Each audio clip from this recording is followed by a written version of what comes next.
당대 최고의 선거 전략가이며 대선의 바이블 세종시 국회의원 이해찬 전 총리 나오셨습니다. 이해찬입니다. 반갑습니다. 네.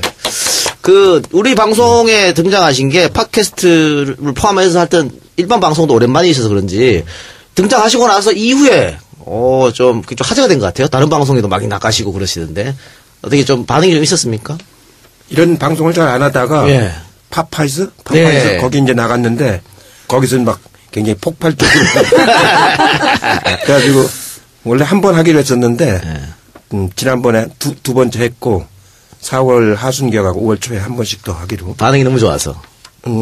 그렇게 많은 사람들이 보고 듣는 줄 몰랐는데 예. 아무래도 해야 되겠더라고요. 네. 네. 요즘 계속해서 2010년부터 기울어진 언론 환경 이런 얘기가 많이 나와서 많은 야당 지지하신 분들이 마음 둘 곳이 없어서 팟캐스트 쪽으로 많이 이동하셨죠. 네. 그런 영향이 좀 있는 것 같고요. 그리고 보는 사람들이 젊은 사람들이 많아가지고 예. 상당히 이게 뭐랄까 폭발성이 있더라고요. 그러고 막 그걸 폰하려고 그래가지고 유튜브에서만 보는 사람들이 한 70만 명이. 그러니까요. 예. 지난번에 저희 방송에 출연하셨을 때 한참 이제 헌재에서 탄핵 심판이 이루어졌을 때고요.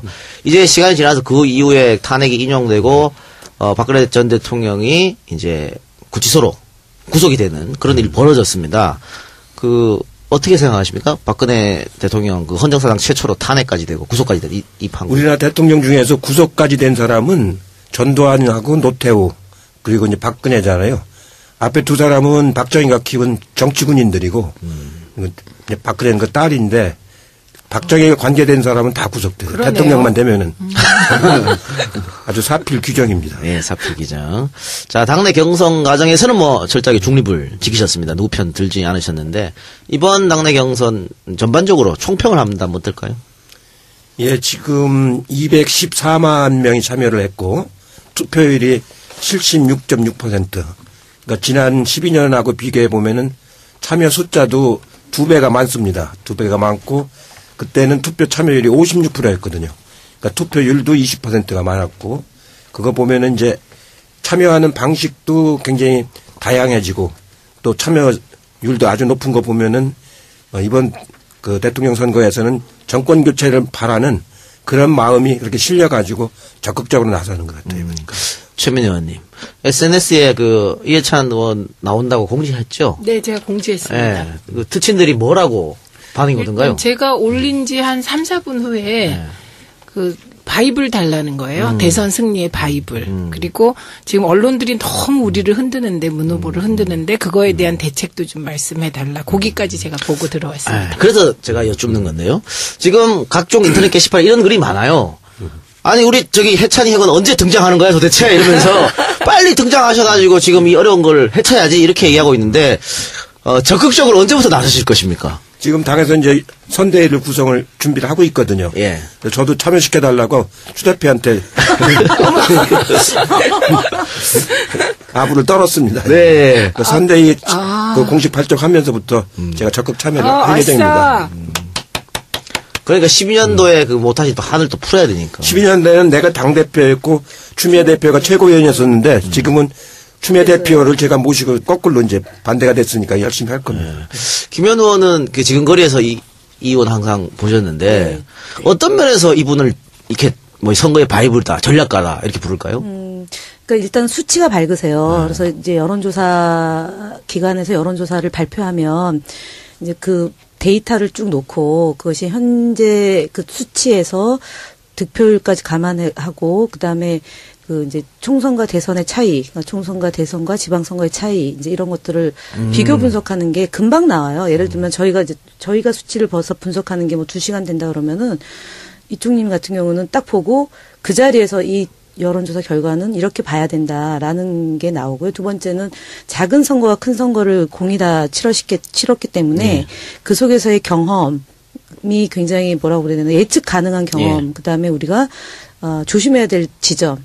그러니까 큰 선거도 33일이지만 만약에 이제 계산해서 그 안에도 온갖 변수가 생기기 때문에 선거는 항시 긴장해야 된다. 그리고 끝날 때까지 끝난 게 아니다라는 점을 갖고 경각심을 갖고 대비해야 하는 것. 그러니까 촘촘하게 이제 지켜보고 그다음에 각각의 영역에서 역할이 또 무엇을 해야 되느냐. 누구는 어떤 역할을 하는 게 적입니다라는 것을 그냥 이제 머릿속에서 늘 이렇게 그림을 그리고 길지 않고 짧게 그 선거를 임하는 태도나 각자의 자세 이런 것에 대해서 지침을 주는 거죠. 매번. 그게 저는 제일 중요한 게 객관적이세요. 모든 사물을 보는 게. 그리고 사심이 없으세요. 저는 이게 그 이해찬 총리님이 무엇인가 큰 판에서 주도할 때 실패하지 않는 이유가 그거 같아요. 근데 김현 의원 오늘도 왜 이래? 너무 사람들 빨리 기대를 해서 더 기대를 축복시키기 위해서. 네. 근데 김현 의원은 그 이총을 옆에 지켜보면서 이렇게 자세히 이제 보고 배웠으면서 왜 본인 선거에 지난 총선에서 경선도 통과 못하고 그랬어요? 아, 그건 김기춘이 공작한 걸 어떻게 정하냐? 그런 거 다 무릅쓰고 이겨내셔야지. 저는 사실은 김기춘이 공작을 할 거라는 거는 매번, 그러니까 2012년 대선 치고 나서 이총님한테 제가 여쭤봤어요. 우리 이 상황을 총체적으로 관리하고 조정하는 게 도대체 누구냐? 박근혜 대통령은 아닐 것 같다. 그래서 제가 김기춘 비서실장이 등장하고 나서 김기춘일 것 같다라고 제가 말씀드렸더니 그 머릿속에 충분히 가능하다라고 얘기를 하셨어요. 근데 제가 그 경각심이 조금 부족했던 거죠. 그러니까. 김기춘이 그 정도까지 저를 미워할 줄 모르는 거죠, 제가. 죄송합니다. 늘 항상 머릿속에 있어야죠. 예. 하여튼 아직 선거는 많이 있으니까요. 예. 네. 열심히 노력하시고요. 아직 젊으니까요. 네. 네. 네, 그럼 대선의 바이브를 모시고 본격적으로 한번 궁금한 점 여쭤보도록 하겠습니다. 우리가 뭐 개헌 이야기도 많이 했습니다만 역시 그 87년 체제에 대한 어떤 여러 가지 문제점이 막 드러나서 이제 그런 거 아니겠습니까? 그리고 87년도에 이제 어떻게 보면은 정말 오랜만에 국민이 직접 손으로 투표하는 걸 찾아왔으니까 그 이후에 30년이 딱 30년 지났습니다.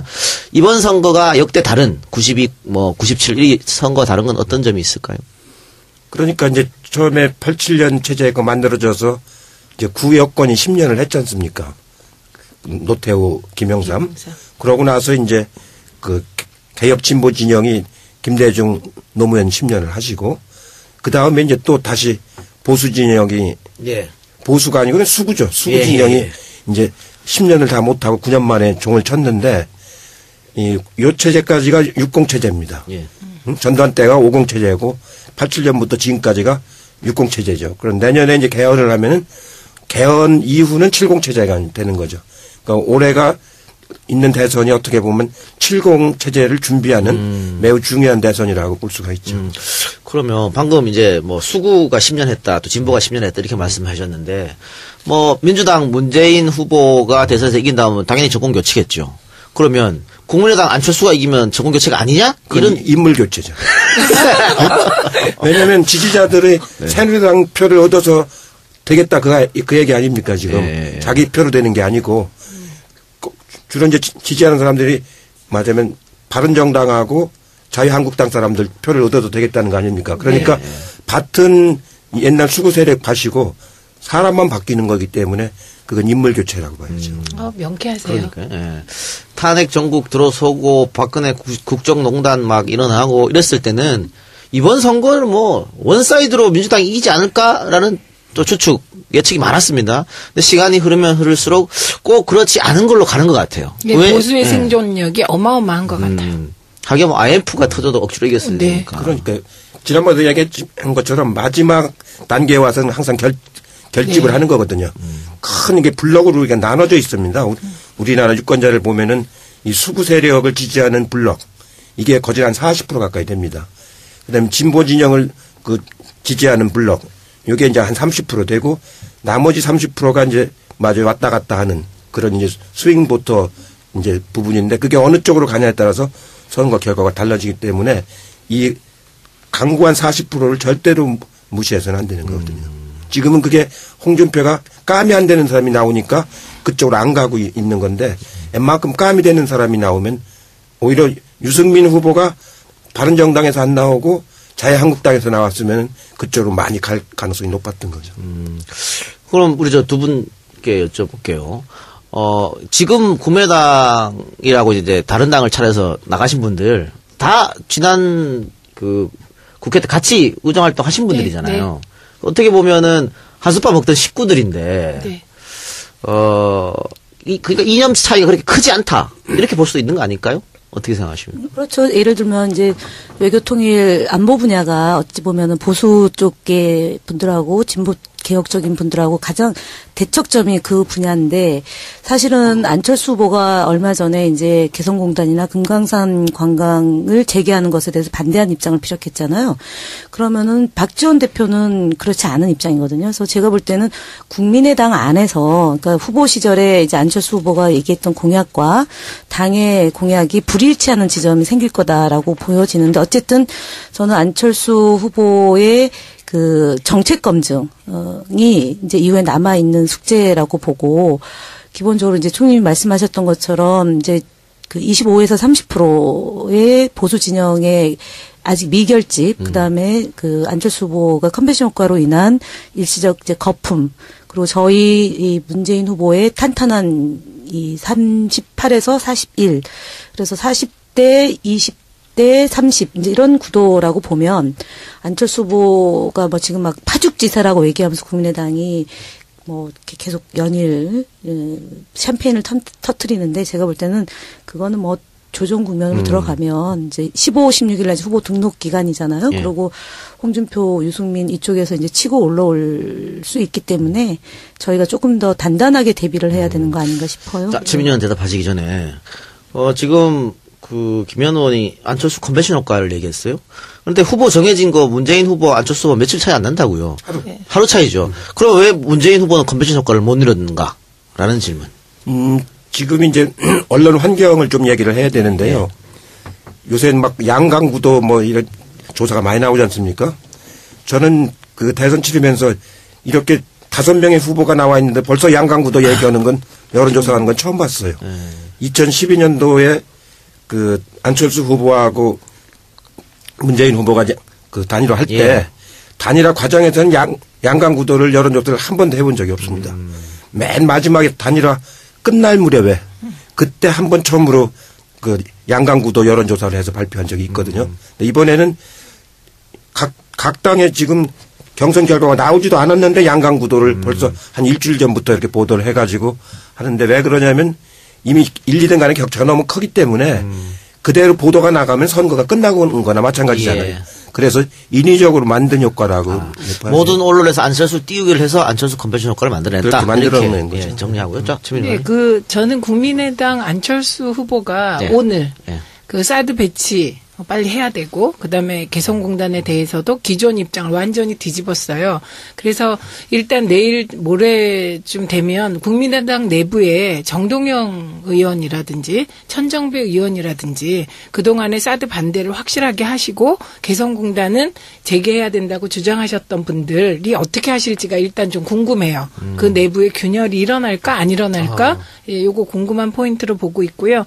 안철수 후보의 지지율이 일시적으로 높아지는 건 지금 말씀하신 언론도 뭐 한 몫을 했고 그다음에 우리 당의 이제 안희정 후보의 지지율이 일부 또 빠져나가기도 하고 뭐 이런 복합적인 요인이라고 생각을 해요. 근데 안철수 후보는 오늘 이제 사드 문제하고 개성공단 문제에 대해서 보수표를 얻기 위한 행보를 확실하게 하고 있는 거잖아요. 지지표들. 예. 그러니까 새누리당 지지표를 가져오려고 하면 이거는 또 안철수를 일부 지지했던 중도 중에 좀 개혁적인 젊은 층 표가 이렇게 떨어져 나가게 돼 있기 때문에 저는 안철수 후보가 뭐 치고 올라왔다. 지금 현상은 뭐 일부 인정하지만 이게 언제까지 갈 것이냐 부분은 지켜봐야 한다고 봅니다. 그래서 같은 당 아까 얘기하셨는데 이현주 이제 의원이 오늘 국민의당으로 이제 들어갔잖아요.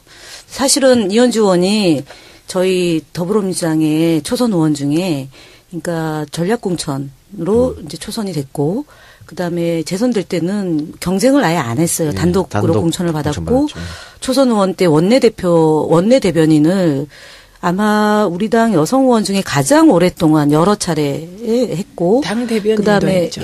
그다음에 그 대정부 질문도 거의 가장 많이 한 그리고 지역 공약이나 아니면은 본인이 그 뭐 조직본부장도 하고 청년위원장도 하고 그래서 어찌 보면은 그 가장 각광받던 여성 정치인이에요. 그런데 경선 과정에 실망했다고 하면서 탈당하고 그리고 이제 국민의당으로 가서 안철수 후보를 돕겠다고 했는데 저는 뭐 정책과 노선의 차이라기보다는 앞으로 본인의 정책 진로에 따라서 이제 정치인이 자당을 뽑아준 국민들의 뜻을 달리하는 형태의 정치. 그러니까 국민의당도 그런 배경으로 탄생이 된 정당이잖아요. 그래서 그런 점에서 조금 많이 아쉬워하고 그다음에 정치인들에 대해서 불신한 이유 중에 하나도 뽑아준 정당을 그냥 묻지도 않고 여러 국민의 뜻을 묻지도 않고 이리 갔다 저리 갔다 하는 것에 대해서 그러니까 정책의 차이라기보다는 뭐 정책의 차이도 있지만 그런 이제 이합 집산으로 인해서 나오는 차이, 분열 이런 것들이 더 문제이지 않나 싶습니다. 네. 그러니까 뭐 2번 하라고 뽑아줬는데 갑자기 자기 마음대로 3번으로 하잖아요. 가니까 그 여기서 좀 제 자랑을 하면 지난번에 경기도당위원장 선거 있을 때 이현주 전해철 캠퍼스 다 연락이 왔습니다. 이재희 출연하고 싶다고. 전해철만 출연시켰어. 그래서 삐져서 나갔군요. 자, 그러면 총리님, 추가 탈당이 있을까요? 뭐 그거야 뭐 알 수가 없는데 아마 큰 추가 탈당은 없을 것 같고 한두 명 탈당하고 하는 게 그 대세에 큰 영향이 없을 것이다. 못 미치는 거고요. 예. 현재 흐름은 이 민주당으로 정권 교체를 한다고 하는 것이 일반적인 국민들의 희망이기도 하고 예. 또 그 대체적인 추세이기도 하고 그렇거든요. 왜 그러냐면은 그 국민의당은 40석 아닙니까 지금? 예. 40석 가지고 어떻게 이 큰 정부를 이끌어 가겠습니까? 벤처회사는 과학자를 40명 갖고 시작할 수 있는데 대한민국이라는 큰 이 거대한 항공모함을 끌고 가는 거는 40석 갖고는 어림도 없고 말하자면 40석 갖고는 열린우리당 때가 40몇 석이었어요. 처음에. 아무것도 못 해가지고 제가 정부에 가보니까 완전히 주눅들이 들어가지고 공무원이든 청와대 참모들이든 다 주눅이 들어가 있는 모습을 내가 봤는데 40석 갖고는 말은 뭘 다 할 수 있다고 생각하는데 실제로는 아무것도 못하는 일이거든요. 그러다 보면은 130석, 150석 있는 당에 의존해야 되잖아요. 그러면 예산은 다 그쪽으로 갑니다. 예. 예? 그럴 거 아닙니까? 여기 국회에서 통과를 해야 되니까. 그거는 이 정권 교체가 아니고 바로 그 세력, 적폐 세력한테 정권을 갖다 바치는 격이 되는 거거든요. 이왕 국민의당 이야기 나왔으니까 궁금한 거 또 여러분들이 궁금해 하실 거 한 두 가지 여쭙겠습니다. 일단 언론에서 지금 계속 양강 구도를 만들어가고 있고 1대1 구도를 쓰고 있어요. 그리고 안철수도 그걸 원하는 것 같긴 합니다. 그런데 지금 국민의당의 거의 대부분의 지역구 의원들은 호남 출신이거든요.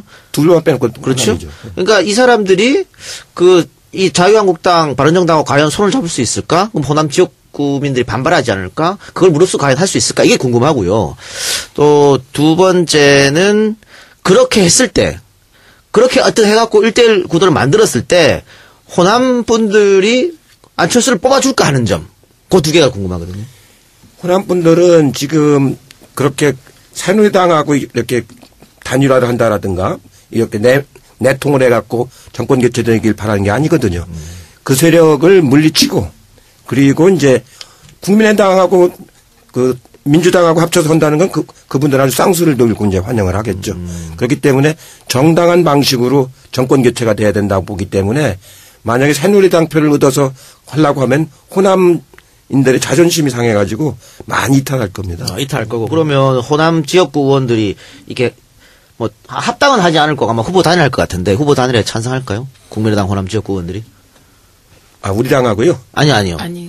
자유한국당, 바른정당. 홍준표, 안 하죠. 그렇죠. 안 했다가는 자기 기반이 다 없어지는 건데. 그러니까. 그래서 쉽지만은 않은 건데 지금 언론에서 이렇게 근데 일대를 그게 하고 말을 바꿨죠. 이제 유권자 통합을 국민의 연대, 이뤄내겠다. 국민과의 연대를 이렇게. 얘기했는데 국민의당 의원들이 워낙에 또 천차만별이잖아요. 예를 들면 저희 당에 있을 때 늘 이제 박근혜 대통령을 애정어리게 이제 봤던 분들이 있어요. 그러니까 뭐 국회 본회의장에 들어올 때도 기립박수를 반드시 해야 된다. 대통령에 대한 예의가 갖춰져야 된다고 얘기했던 분의 경우는 아마 바른당하고의 연대나 그런 것들을 거고. 찬성할 거고 조금 이제 그렇지 않은 분들은 좀 반대가 있어서 그 안에서도 논란이 많이 있을 거라고 보여져요. 아니, 그렇게 하면은 내년 이제 지방선거가 있고 예. 또 그다음에 21대 총선이 있는데 그 총선에서 어떻게 그분들이 견뎌내겠어요. 그거는 지금까지 전혀 맞으면은 우리 민주당이 해본 건 DJP 연합이 맞아 가장 어떻게 보면 보수적이지만 우리가 주도한 거 아닙니까? 근데 여기는 저쪽 당이 이제 95석입니까? 지금 자유한국당이? 네. 그리고 그 바른정당이 35석? 35석. 그 당에다가 예산이고 법률이고 다 의존해야 될 거 아닙니까? 그게 무슨 정권 교체? 그거는 아까 말한 인물 교체지.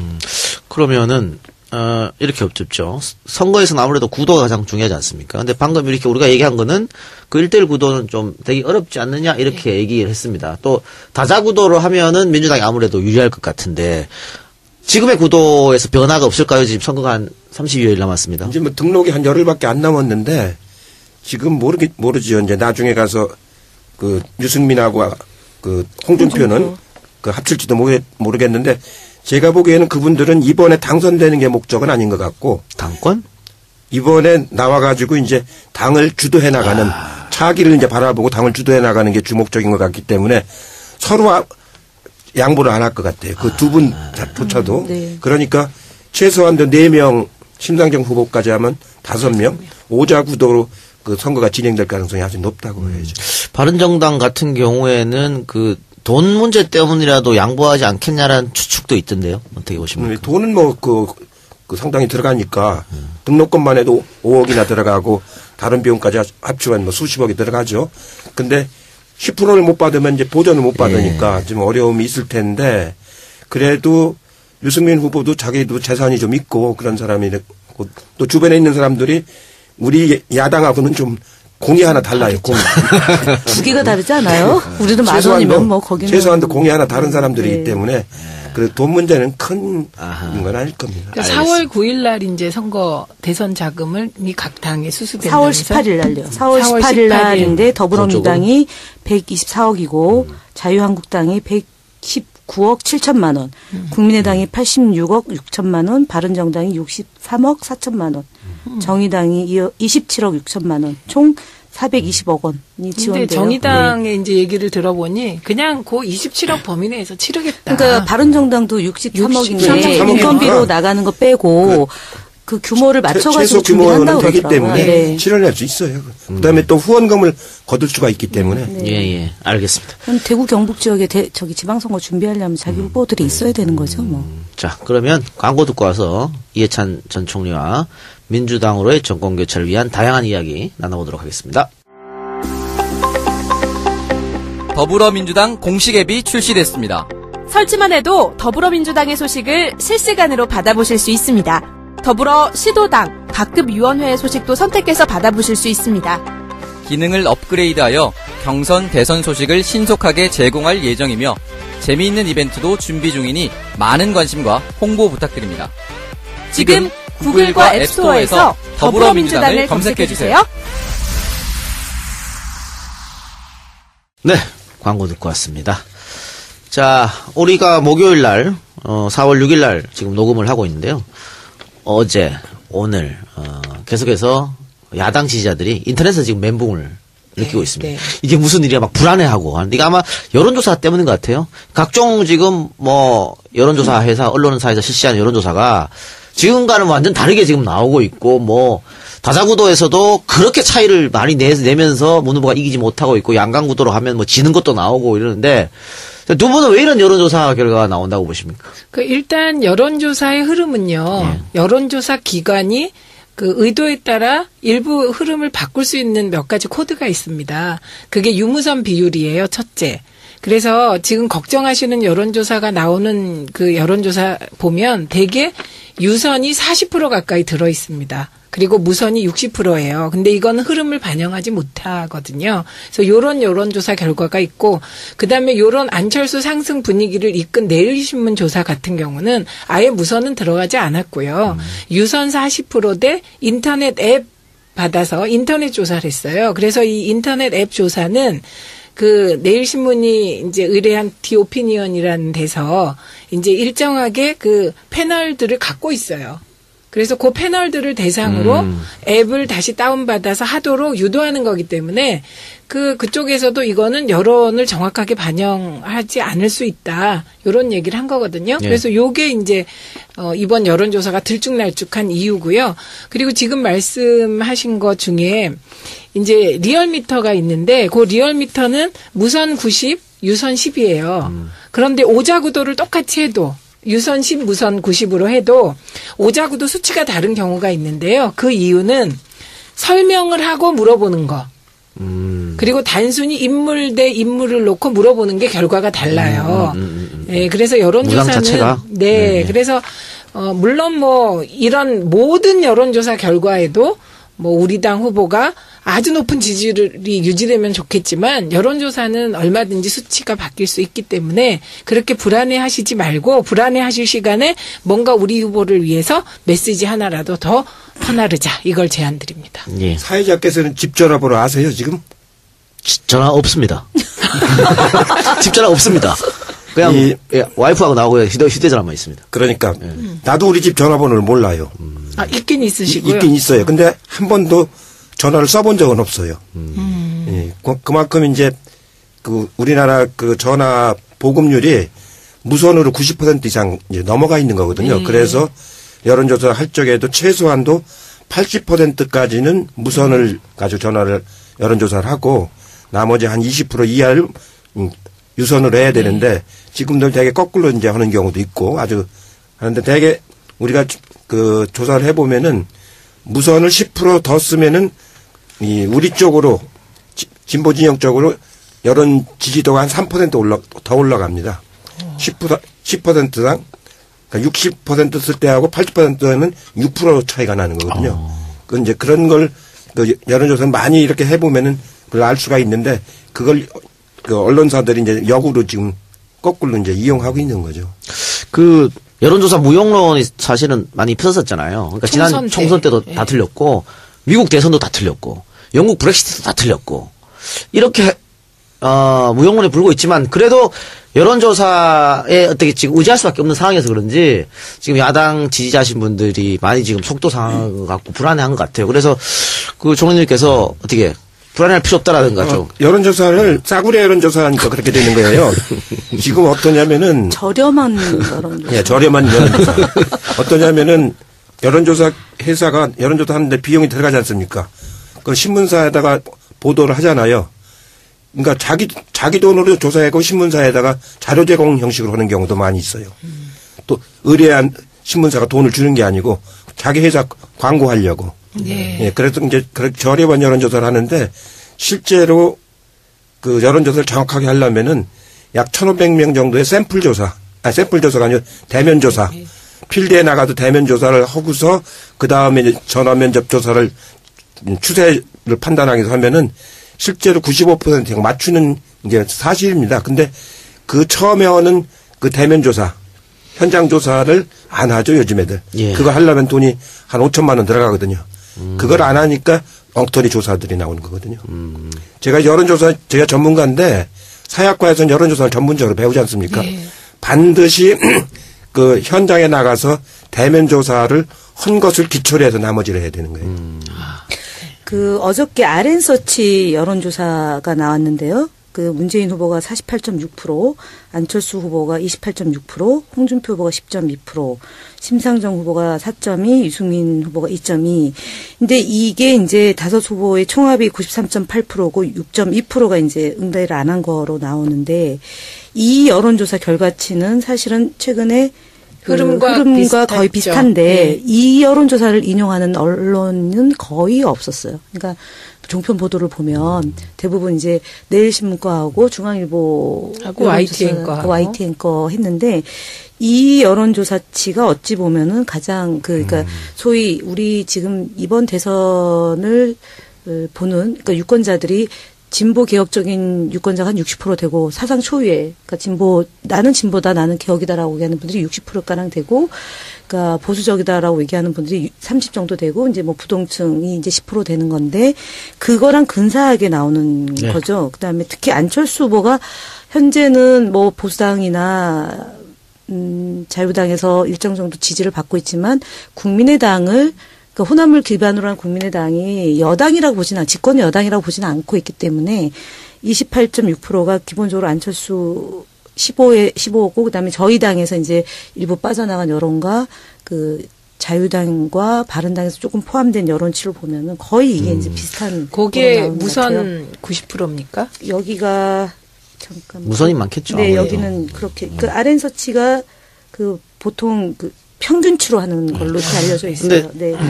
지금 민주당 지지율이 그 40에서 50 뭐 이렇게 나오고 있는 상황이잖아요. 그리고 문재인 대표가 후보로 됐기 때문에 그 지금에 나오는 여론조사보다는 조금 더 올라야 되지 않느냐. 이재명 안희정까지 받으면.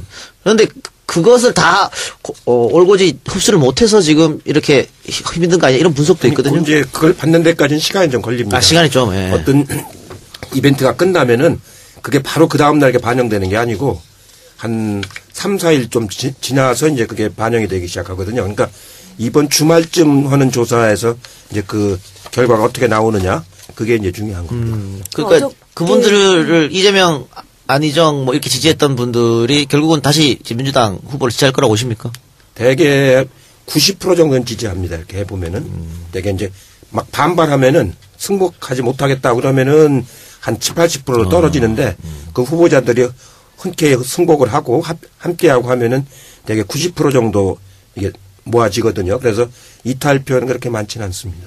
그리고 저는 뭐 일단 문재인 후보가 좀 스킨십을 발휘해야 될 것 같은데. 8일날 만나는 그렇죠. 호프 타임을 주말에 하는 걸로. 네, 그런 거 좋은 거잖아요. 그렇죠? 네. 네, 그런 그럼 걸로 우리 한켠에 우리도 가서 호프 마셔야 되나요? 그렇죠. 비공개 호프 타임이라는데 가세요. 가서서. 우리 저희도 조용히 가서. 네.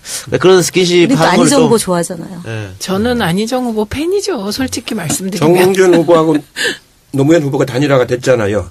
그래가지고 12년대 여의도 그 포장마차에서 소주. 이게 러브샷을 했지 네, 않습니까? 네. 그 화면이 이렇게 그때 나가지고 그 사람들한테 굉장히 많은 그렇죠. 감동을 주고 그랬는데 네. 이번에도 그런 화면이 좋게 나가는 게 매우 중요해. 비공개로 할 필요 없습니다. 같이 어울려서 이렇게 하는 게. 공개해도 괜찮다. 그럼 당연히. 네. 그러니까 뭐 우리 방송을 듣고 계시던 그 이재명, 안희정 지지자분들을 일주일 안으로 빨리 돌아오세요. 어저께 저건 제가 중요하지 이재명 않습니까? 시장께서 나를 버리고 왜 탈당하냐 이런 메시지까지 남겼으니까 뭐. 예, 이재명이 문재인이다. 이렇게 또 얘기하셨었죠. 네네네. 자, 그리고, 조직을 빨리 꾸려서 정비하는 것도 중요하지 않겠습니까? 조직은 이제 당 선대위가 꾸며지면은 되게 당 중심으로 이제 조직은 돌아가고 되는 거기 때문에 이미 우리 당은 내부적으로는 당 정비가 아주 잘 돼 있습니다. 전국적으로. 제가 당 한 지가 한 30년 됐는데 요즘처럼 이게 당이 안정되고 정비가 잘 된 건 처음이거든요. 예.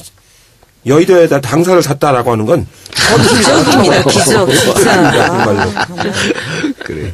그 지하에 녹음실도 있다면서요? 지하에 방송실 다 해놨습니다. 네. 근데 그런 것 또한 너무 급하게 당이 뭐 방송국도 다 통합하겠다 이러면 안 되는 거죠. 우리는 뭐든지 무리 없이 서서히 시간을 단계적으로 밟아가서. 확실하게. 그리고 그 당의 국회의원들이 전 도에 다 있지 않습니까 지금. 네, 네. 이렇게 전국도에 다 국회의원들이 있는 것도 처음이에요 지금. 대구 경북에도 국회의원이 있고 울산도 있고 부산도 있고 경남도 있고 강원도도 이제 생겼고 이렇게 전국적으로 우리 당 의원들이 있는 건 이번이 처음입니다. 진짜 전국 근데 정당. 울산은 무소속인데. 울산. 거긴 무소속이구나. 그럼 방금 말씀하신 것처럼 조직은 지금 당에서 잘하고 있다고 하시는데 어쨌든 컨트롤 타워는 있어야 되는 거 아닙니까? 물론이죠. 그게 이제 중앙선대위가 구성이 돼가지고 중앙선대, 추미애 대표가 이제 상임대표를 맡고 나머지 분들이 공동대표 위원장도 맡고 본부장도 맡고 해갖고 꾸며나가는 상임위 선대 구성을 지금 당에서 한참 하고 있습니다. 아마 늦어도 이번 주말쯤에 아마 원래는 오늘 다 나온다고 그랬는데 했는데 조금 늦어지는 것 같아요. 내일까지. 우리 방송 듣고 계신 분들은 이해찬 의원이 컨트롤 타워 이렇게. 저도 그 여기 선대에 와 있어요. 참여할 예정입니다. 그 이해찬이라는 비장의 무기를 가지고 있는 우리는 얼마나 행복한가. 그러니까. 네, 대선 진두지휘를 하셔야 될 텐데요. 추미애 대표 모시고서 제가 하여튼 최선을 다해서 죽을 뚱말뚱 하겠습니다. 급해요, 급해. 캠프 합류는 언제 하시는 건가요? 그러니까 다들 이렇게 인터넷에서 빨리 해달라고 요청이 많았어요. 아마 그게 2012년도의 패배 뭐 그런 것도 당연히 기억에 남기 그렇죠. 때문에 당대표. 추미애 대표한테 어제 전화로 말씀을 드렸어요. 저 꼭 참여시켜달라고. 뭘 하셔요? 뭘 하셔요? 해드리겠다고. 네, 그러면 여러분 걱정하지 마십시오. 이제 드디어 출격. 대장부엉이 출격입니다. 자, 우리 최민희 의원님 이번 선거에 관해서 질문할 거 있습니까? 저요. 이제 캠프가 조심해야 되잖아요. 근데 이제 조심한다는 게 조심하라고 해서 되는 게 아니라 우발적인 실수들이 막 나오잖아요. 이런 건 어떻게 막을 수 있을까요? 그러니까 이제 마음들을 예. 제가 늘 얘기를 하잖아요. 곧고 선한 마음을 가지라고. 그리고 정성을 다하라고 하는데 이런 선거 때가 오면은 말을 도드라지게 하면 안 돼요. 되게 말을 도드라지게 하려다가 사고를 치는 수가 많고 또 욕심을 내면 안 돼. 내가 여기서 큰 공을 세워야 되겠다. 그러다 보면 이제 엉뚱한 행위를 하게 되기 때문에 말 도드라지게 하지 말고 욕심을 갖지 말고 그러고서 이제 자만심을 가지면 안 되죠. 자만심을 가지면 안 되고. 그래서 마음이 굉장히 중요한 거예요. 마음이. 그리고 지금 상대 진영에서 네거티브를 계속 하고 있지 않습니까? 뭐 문 후보 아들 문제 계속 꺼내고 뭐 노무현 대통령 장인 문제도 사돈 문제죠. 사돈 문제도 막 꺼내고 이렇게 네거티브를 하고 있는데 이런 네거티브는 어떻게 그냥 무시하고 가는 게 맞습니까? 아니면 적극 대응하는 게 맞습니까? 아니 사실만 얘기하면 되는 거예요. 사실 네. 대응을 구태할 필요는 없고 그냥 정확하게 사실만 얘기하고 가면 되지. 남이 보려는 판에 가서 놀면 안 되는 거거든요. 그러니까, 내가 주도하는 판을 가지고 가야 되는 거지. 대통령 선거에서 제일 중요한 건 주도권이거든요. 네. 내가 주도해서 나가는 쪽으로 끌고 가면서 남이 거기에 따라오도록 해야지. 남의 주도권 쪽으로 넘어가서는 안 되는 거죠. 줄을 필요 없다. 그리고 요즘에 뭐 다들 선거 전문가가 돼서 우리 일반 유권자들도 프레임이란 말을 엄청 많이 씁니다. 프레임 전쟁이라는 뭐 그런 책도 있었고 한데 이번 선거에서 어떻게 프레임 구도 뭐 어떤 게 있을까요? 지금 그러니까 정권 교체 아닙니까? 예. 가장 국민들이 염원하는 건 정권 교체이기 때문에 정권을 교체해서 무엇을 할 것인가?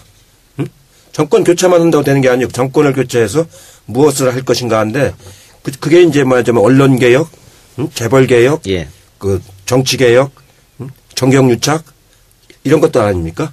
그 내용을 이제 충실히 국민들에게 제시해 줘야 되는 거죠. 김현 의원도 궁금한 거. 선거 승리의 비책. 이번 선거의 주안점을 둬야 될 지점. 그러니까 당이 어디에 방점을 찍고 후보든 당이 역할을 해야 될지에 대해서. 근데 다른 선거와는 달리 너무 짧지 않습니까? 그렇기 몇 때문에 개월씩 하는데 지금 딱 한 달이니까. 그러니까 그 메시지가 좀 단명해야 되고 간명하게 메시지를 보내줘야 되고 아까 말한 적폐헌 이후에 개혁 그 전망을 분명히 보여줘야 되는 거거든요. 특히 이제 우리 국민들이 제일 시달리고 있는 게 청년 실업 문제, 그 다음에 노인 복지 문제, 어린이 보육 문제, 교육 보육 문제 이것들 아닙니까? 이게 제일 심각한 거기 때문에 그런 쪽에 정책과 예산과 법률을 어떻게 하겠다라는 걸 분명하게 보여주는 이번 방송 토론에서 우리 당내 경선 텔레비 토론에서 그런 정책적인 것들이 저는 좀 부족했다고 봐요. 그런 것들이 그러니까 국민들에게 아직 메시지가 전달이 안 됐어. 문재인 후보가 뭘 하겠다라는 게 정권 교체 적폐청산까지만 얘기가 됐지 그 이후의 정책 비전이 전달이 안 돼 있거든요. 그러니까 그런 부분들을 지금부터 명확하게 제시를 해주는 게 중요한 거죠. 김대중 대통령의 승리, 노무현 대통령의 승리 요인이 여러 가지 있겠지만 그 중에 하나가 뭐 노무현의 눈물이라든가 DJ와 함께 춤을 이런 작업들이 성공했다 이런 평가가 많거든요. 그런 것도 굉장히 감성적인 거예요. 측면이 있죠. 그런 건 보완적인 것이지 그게 주가 되는 건 아니고 주가 되는 건 역시 대중경제. 대중경제가 이제 먹히는 거 아닙니까? 그 다음에 노무현 대통령 때는 새로운 새정치 이게 먹혔던 거거든요. 그거 가령 행정수도 이전 이게 이제 주도를 했지 않습니까? 그때 이회창 후보는 행정수도만 반박만 했지 자기 걸 제시한 게 없잖아요. 그렇기 때문에 주도하는 정책 제시 이게 굉장히 중요한 부분이에요. 그러니까 지금 제이노믹스가 좀 더 알려졌으면 좋겠어요. 네, 그리고 알겠습니다. 저는 그 지지자와 당원분들께 너무 걱정 말아요. 그때 그 말씀을 드리고 싶습니다. 그런데 이렇게 이제 언론 환경이 우호적이지도 않고 그리고 이제 여론조사도 뭐 다양한 여론조사가 또 지금 대선판을 흔들라는 시도입니다. 이게 지금. 그런데 여러분 스스로에게도 놀라고 계실 텐데요. 지금 각종 커뮤니티에서 지켜보던 국민과 지지자들이 이거 뭐냐 지금 어디서 누가 어떤 일을 벌이고 있는 거야 이러면서 되게 능동화되셨습니다. 예. 그래서 정말 다양한 그 안철수 후보 검증 자료들이 지금 막 제보가 들어오고 있습니다. 그러니까 결국은 국민의 힘으로 이길 겁니다. 1등 후보를 견제하지 않고 흔들지 않으면은 선거는 다 끝난 거나 마찬가지 아닙니까? 그렇기 때문에 끊임없이 1등 후보는 흔들 수밖에 없는 것이고 그걸 이겨낼 수 있는 그런 말하자면 강인함, 집요함 이런 게 있어야 결국은 대통령이 되는 것이지 적당히 넘어가서 대통령 되는 것은 없어요. 네. 그러니까 대통령이라고 하는 건 끝나고 나서 생각해 보면은 본인의 아주 엄청난 그 노력과 하늘의 뜻이 닿아서 되는 거지 그 하나만 갖고 되는 법은 없거든요. 그러니까 진인다 대천명이라고 최대한 모든 정성을 다 들여서 이제 해야 됩니다. 제가 삼시를 얘기하지 않습니까? 전당대회에서 네. 추미애 대표가 그 인용해서 쓰시던데 정말 진실한 마음으로 성실한 자세로 절실한 그 심정으로 이번 대통령 선거를 꼭 이기겠다. 그런 마음으로 해야 결국은 이기는 거기 때문에 그런 흔들기에 너무 그렇게 막 그 주눅지지 말고 꿋꿋하게 가야 됩니다. 뭐 1등 후보의 숙명이라고 여기고. 그래 경선 때 막 공격받았는 거 연습이라 생각하면 되잖아요. 지다 놓고 보면 경선 때 어떤 논란이 있었는지 별로 그렇게 남는 거는 없는 것 같아요. 이번 당내 경선에서는. 그래요. 알겠습니다. 네. 그리고 저희 이 문재인 후보의 탄탄한 이 38에서 41. 그래서 40대 20대 30 이제 이런 구도라고 보면 안철수 후보가 뭐 지금 막 파죽지세라고 얘기하면서 국민의당이 뭐 이렇게 계속 연일 샴페인을 터뜨리는데 제가 볼 때는 그거는 뭐 조정 국면으로 들어가면 이제 15, 16일 날 후보 등록 기간이잖아요. 예. 그리고 홍준표, 유승민 이쪽에서 이제 치고 올라올 수 있기 때문에 저희가 조금 더 단단하게 대비를 해야 되는 거 아닌가 싶어요. 자, 최민희 의원 대답하시기 전에 지금 그 김현 의원이 안철수 컨벤션 효과를 얘기했어요. 그런데 후보 정해진 거 문재인 후보, 안철수 후보 며칠 차이 안 난다고요. 하루 차이죠. 그럼 왜 문재인 후보는 컨벤션 효과를 못 누렸는가? 라는 질문. 지금 이제 언론 환경을 좀 얘기를 해야 되는데요. 요새는 막 양강구도 뭐 이런 조사가 많이 나오지 않습니까? 저는 그 대선 치르면서 이렇게 5명의 후보가 나와 있는데 벌써 양강구도 얘기하는 건 여론조사하는 건 처음 봤어요. 2012년도에 그 안철수 후보하고 문재인 후보가 그 단일화 할 때 단일화 과정에서는 양강구도를 여론조사를 한 번도 해본 적이 없습니다. 맨 마지막에 단일화 끝날 무렵에 그때 한 번 처음으로 그 양강구도 여론조사를 해서 발표한 적이 있거든요.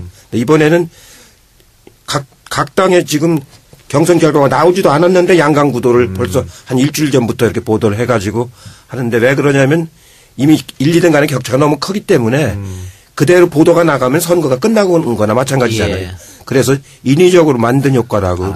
모든 언론에서 안철수 띄우기를 해서 안철수 컨벤션 효과를 만들어냈다. 그렇게 만들어낸 이렇게, 거죠. 정리하고요. 자, 최민희 네, 의원. 저는 국민의당 안철수 후보가 네. 오늘 네. 그 사드 배치 빨리 해야 되고 그다음에 개성공단에 대해서도 기존 입장을 완전히 뒤집었어요.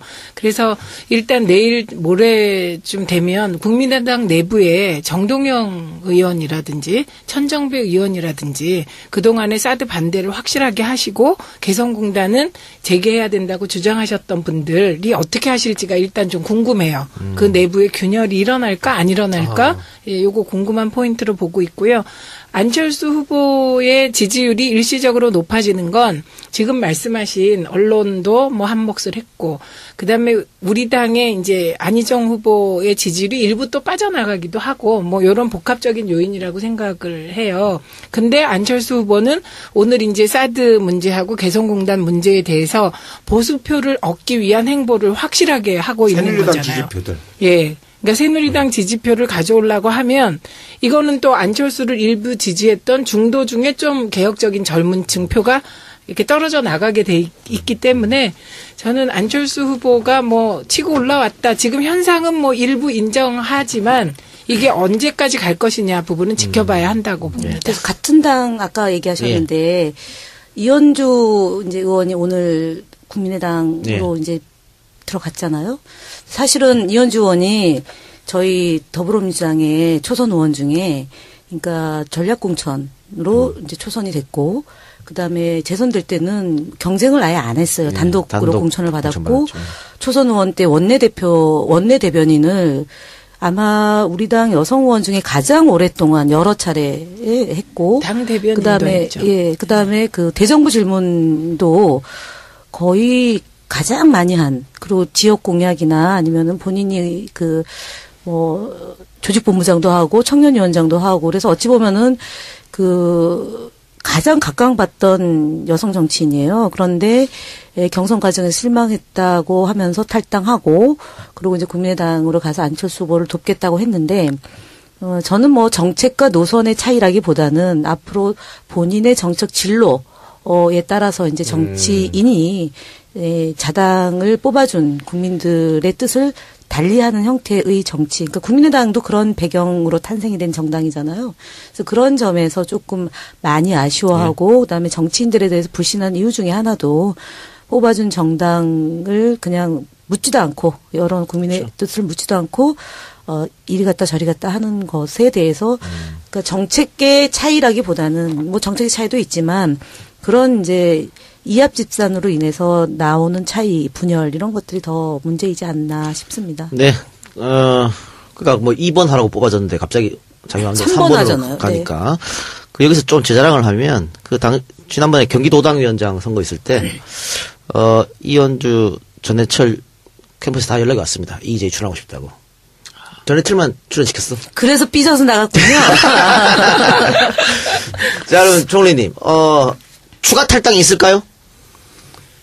뭐 그거야 뭐 알 수가 없는데 아마 큰 추가 탈당은 없을 것 같고 한두 명 탈당하고 하는 게 그 대세에 큰 영향이 없을 것이다. 못 미치는 거고요. 네. 현재 흐름은 이 민주당으로 정권 교체를 한다고 하는 것이 일반적인 국민들의 희망이기도 하고 또 대체적인 추세이기도 하고 그렇거든요. 왜 그러냐면은 국민의당은 40석 아닙니까 지금? 40석 가지고 어떻게 이 큰 정부를 이끌어가겠습니까?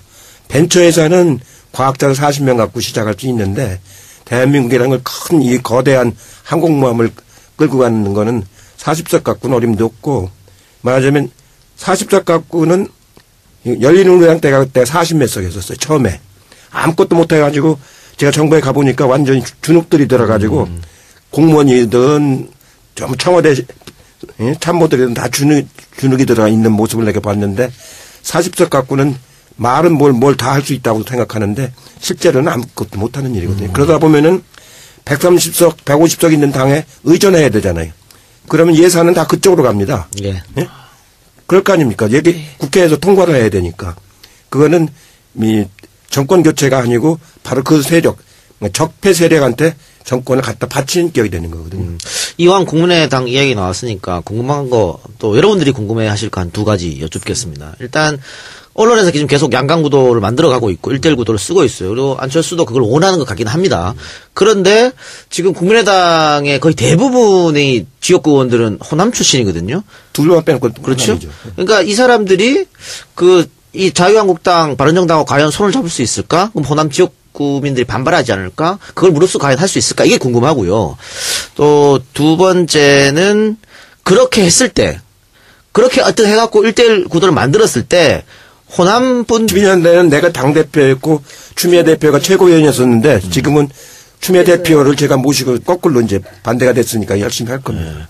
김현 의원은 지금 거리에서 이 의원 항상 보셨는데 어떤 면에서 이분을 이렇게 뭐 선거의 바이블이다, 전략가다 이렇게 부를까요? 그러니까 일단 수치가 밝으세요. 그래서 이제 여론조사 기관에서 여론조사를 발표하면 이제 그 데이터를 쭉 놓고 그것이 현재 그 수치에서 득표율까지 감안하고 그다음에 그 이제 총선과 대선의 차이, 그러니까 총선과 대선과 지방선거의 차이 이제 이런 것들을 비교 분석하는 게 금방 나와요. 예를 들면 저희가 수치를 벌써 분석하는 게 뭐 2시간 된다 그러면은 이쪽님 같은 경우는 딱 보고 그 자리에서 이 여론조사 결과는 이렇게 봐야 된다라는 게 나오고요. 두 번째는 작은 선거와 큰 선거를 공이 다 치렀기 때문에 그 속에서의 경험이 굉장히 뭐라고 그래야 되나 예측 가능한 경험. 그다음에 우리가 조심해야 될 지점.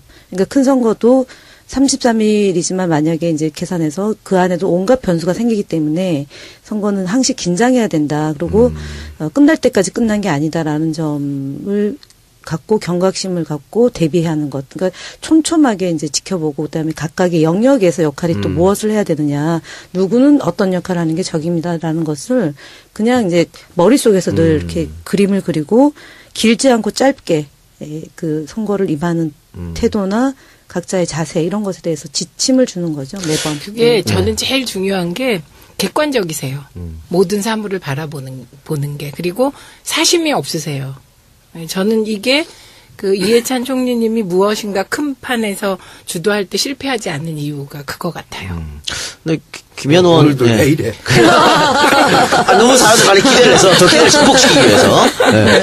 근데 김현 의원은 그 이총을 옆에 지켜보면서 이렇게 자세히 이제 보고 배웠으면서 왜 본인 선거에 지난 총선에서 경선도 통과 못하고 그랬어요? 아, 그건 김기춘이 공작한 걸 어떻게 정하냐? 그런 거 다 무릅쓰고 이겨내셔야지. 저는 사실은 김기춘이 공작을 할 거라는 거는 매번 그러니까 2012년 대선 치고 나서 이총님한테 제가 여쭤봤어요. 우리 이 상황을 총체적으로 관리하고 조정하는 게 도대체 누구냐? 박근혜 대통령은 아닐 것 같다. 그래서 제가 김기춘 비서실장이 등장하고 나서 김기춘일 것 같다라고 제가 말씀드렸더니 그 머릿속에 충분히 가능하다라고 얘기를 하셨어요. 근데 제가 그 경각심이 조금 부족했던 거죠. 그러니까. 김기춘이 그 정도까지 저를 미워할 줄 모르는 거죠, 제가. 죄송합니다. 늘 항상 머릿속에 있어야죠. 예. 하지만 아직 선거는 많이 있으니까요. 예. 네. 열심히 노력하시고요. 아직 젊으니까요. 네. 네. 네, 그러면 당내 대선의 바이브를 모시고 본격적으로 한번 궁금한 점 여쭤보도록 하겠습니다. 우리가 뭐 개헌 이야기도 많이 했습니다만 역시 그 87년 체제에 대한 어떤 여러 가지 문제점이 막 드러나서 이제 그런 거 아니겠습니까? 그리고 87년도에 이제 어떻게 보면은 정말 오랜만에 국민의 직접 손으로 투표하는 걸 찾아왔으니까 그 이후에 30년이 딱 30년 지났습니다. 이번 선거가 역대 다른 92, 97 이 선거 다른 건 어떤 점이 있을까요? 그러니까 이제 처음에 87년 체제가 만들어져서 이제 구여권이 10년을 했지 않습니까? 노태우, 김영삼. 그러고 나서 이제 그 개혁. 당대 최고의 선거 전략가이며 대선의 바이블 세종시 국회의원 이해찬 전 총리 나오셨습니다. 네, 이해찬입니다. 반갑습니다. 네. 우리 방송에 등장하신 게 팟캐스트를 포함해서 하여튼 일반 방송도 오랜만에 있어서 그런지 등장하시고 나서 이후에 좀 화제가 된 것 같아요. 다른 방송에도 막 나가시고 그러시던데 어떻게 좀 반응이 좀 있었습니까? 이런 방송을 잘 안 하다가 예.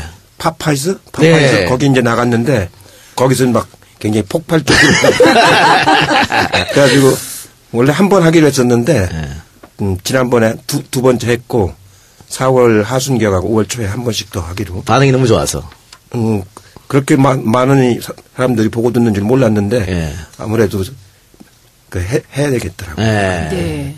요즘 계속해서 2010년부터 기울어진 언론 환경 이런 얘기가 많이 나와서 많은 야당 지지하신 분들이 마음 둘 곳이 없어서 팟캐스트 쪽으로 많이 이동하셨죠. 예. 그런 영향이 좀 있는 것 같고요. 그리고 보는 사람들이 젊은 사람들이 많아가지고 예. 상당히 이게 뭐랄까 폭발성이 있더라고요. 그리고 막 그걸 퍼나려고 그래가지고 유튜브에서만 보는 사람들이 한 70만 명이나. 그러니까요. 예.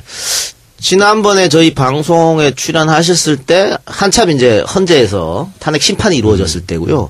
이제 시간이 지나서 그 이후에 탄핵이 인용되고 박근혜 전 대통령이 이제 구치소로 구속이 되는 그런 일이 벌어졌습니다.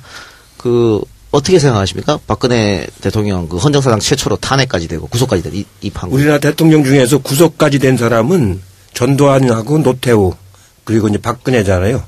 앞에 두 사람은 박정희가 키운 정치군인들이고 박근혜는 그 딸인데 박정희가 관계된 사람은 다 구속돼요. 그러네요. 대통령만 되면은 아주 사필 규정입니다. 네, 사필 규정.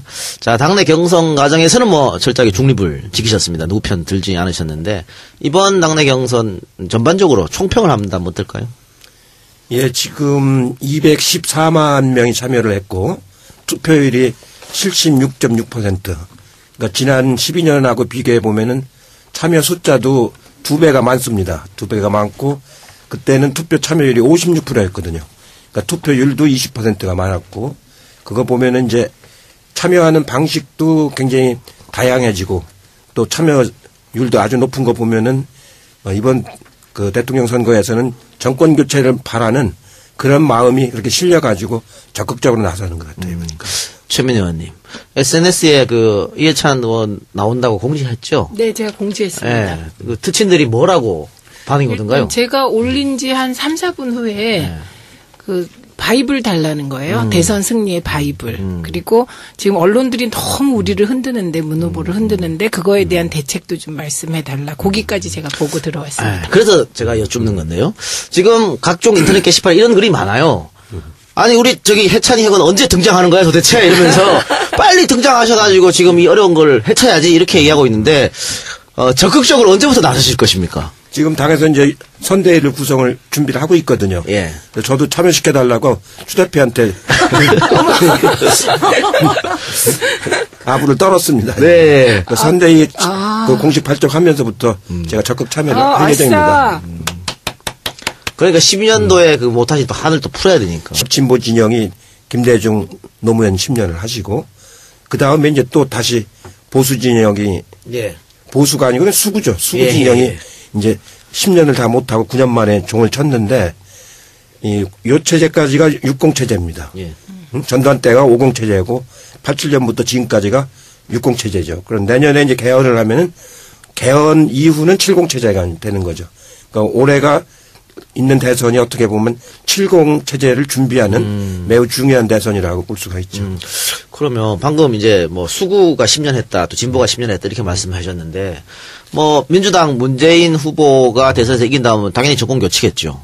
그러면 국민의당 안철수가 이기면 정권 교체가 아니냐? 이런 인물 교체죠. 왜냐하면 지지자들의 새누리당 표를 얻어서 되겠다 그 얘기 아닙니까 지금. 예. 자기 표로 되는 게 아니고 주로 이제 지지하는 사람들이 맞으면 바른정당하고 자유한국당 사람들 표를 얻어도 되겠다는 거 아닙니까? 그러니까 밭은 옛날 수구 세력 밭이고 사람만 바뀌는 거기 때문에 그건 인물 교체라고 봐야죠. 명쾌하세요. 그러니까 예. 탄핵 전국 들어서고 박근혜 국정농단 막 일어나고 이랬을 때는 이번 선거는 뭐 원사이드로 민주당이 이기지 않을까라는 또 추측 예측이 많았습니다. 근데 시간이 흐르면 흐를수록 꼭 그렇지 않은 걸로 가는 것 같아요. 네, 보수의 생존력이 어마어마한 것 같아요. 하긴 뭐 IMF가 터져도 억지로 이겼어야 네. 되니까. 그러니까 지난번에 얘기한 것처럼 마지막 단계에 와서는 항상 결집을 하는 거거든요. 큰 이게 블록으로 우리가 나눠져 있습니다. 우리나라 유권자를 보면은 이 수구 세력을 지지하는 블록 이게 거의 한 40% 가까이 됩니다. 그다음에 진보 진영을 그 지지하는 블록 이게 이제 한 30% 되고 나머지 30%가 이제 마저 왔다 갔다 하는 그런 이제 스윙 보터 이제 부분인데 그게 어느 쪽으로 가냐에 따라서 선거 결과가 달라지기 때문에 이 강구한 40%를 절대로 무시해서는 안 되는 거거든요. 지금은 그게 홍준표가 감이 안 되는 사람이 나오니까 그쪽으로 안 가고 있는 건데 웬만큼 감이 되는 사람이 나오면 오히려 유승민 후보가 바른정당에서 안 나오고 자유한국당에서 나왔으면 그쪽으로 많이 갈 가능성이 높았던 거죠. 그럼 우리 저 두 분께 여쭤볼게요. 지금 국민의당이라고 이제 다른 당을 차려서 나가신 분들 다 지난 그 국회 때 같이 의정활동 하신 분들이잖아요. 네. 어떻게 보면은 한솥밥 먹던 식구들인데, 네. 그러니까 이념 차이가 그렇게 크지 않다. 이렇게 볼 수도 있는 거 아닐까요? 어떻게 생각하십니까? 그렇죠. 예를 들면 이제 외교통일 안보 분야가 어찌 보면은 보수 쪽의 분들하고 진보 개혁적인 분들하고 가장 대척점이 그 분야인데 사실은 안철수 후보가 얼마 전에 이제 개성공단이나 금강산 관광을 재개하는 것에 대해서 반대하는 입장을 피력했잖아요. 그러면은 박지원 대표는 그렇지 않은 입장이거든요. 그래서 제가 볼 때는 국민의당 안에서 그러니까 후보 시절에 이제 안철수 후보가 얘기했던 공약과 당의 공약이 불일치하는 지점이 생길 거다라고 보여지는데 어쨌든 저는 안철수 후보의 그 정책 검증이 이제 이후에 남아 있는 숙제라고 보고 기본적으로 이제 총리님 말씀하셨던 것처럼 이제 그 25에서 30%의 보수 진영의 아직 미결집, 그다음에 그 안철수 후보가 컨벤션 효과로 인한 일시적 이제 거품,